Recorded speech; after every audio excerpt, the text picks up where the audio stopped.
தேர்தலுக்கு பின்னர் பணம் கொண்டு செல்வதில் தளர்வுகளை ஏற்படுத்திய தேர்தல் ஆணையத்திற்கு நன்றி தெரிவிப்பதாக தமிழ்நாடு வணிகர் சங்க பேரமைப்பின் தலைவர் விக்ரமராஜா தெரிவித்துள்ளார். இது தொடர்பாக சென்னையில் அவர் பேசியவற்றை சூப்பர் பைட்ஸ் பகுதியில் காணலாம்.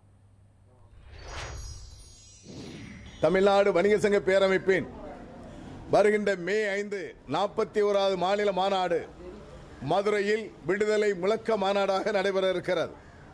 அந்த மாநாட்டில் முக்கிய அமைச்சர் பெருமக்கள் எல்லாம் பங்கேற்கிறார்கள்.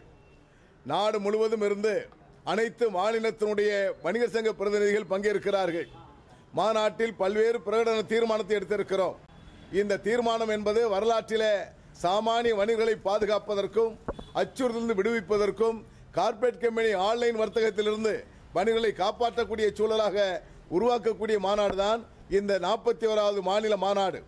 விடுதலை முழக்க மாநாடு என்பது வணிகர்களுக்கு ஏற்பட்டுள்ள பல்வேறு அச்சுறுத்தல்கள், பல்வேறு பிரச்சனைகளிலிருந்து விடுதலை வேண்டும் என்பதற்காக தான் அதை தலைப்பாக வைத்திருக்கிறோம்.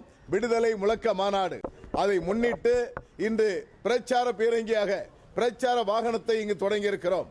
அதனுடைய ஏற்பாடுதனை சுதாகர் அவர்கள் மிக அற்புதமாக செய்திருக்கிறார்கள். பிரச்சார வாகனம் இன்று சென்னையிலே துவங்கி இருக்கிறது.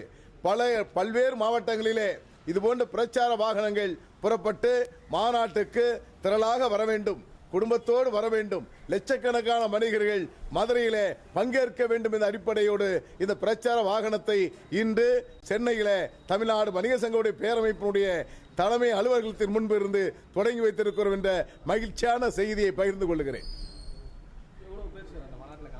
இந்த மாநாட்டில் 5 லட்சம் வணிகர்கள் பங்கேற்கிறார்கள். அனைத்து வரக்கூடிய வணிகர்களுக்கும் சிறப்பான ஏற்பாடு. 50 ஏக்கர் இடப்பரப்பளவிலே அந்த மாநாட்டு பணி தொடர்ந்து நடந்து கொண்டிருக்கிறது. கடந்த ஏப்ரல் 5 கால்கோள் விழா நிகழ்ச்சியிலிருந்து மாநாட்டு பணி விரைவாக நடந்து கொண்டிருக்கிறது. இது ஏறக்குறைய 4 தினங்களிலே அந்த மாநாட்டு திடலினை முழுமையாக பார்வையிட இருக்கிறோம். அந்த மாநாட்டுக்கு வரக்கூடிய அனைத்து தரப்பு மக்களுக்கும் முழு பாதுகாப்பு, அனைத்து தரப்பு வசதிகளையும் ஏற்படுத்தி இருக்கிறோம். அமைச்சர் பெருமக்கள் தான் பங்கேற்கிறார்கள்.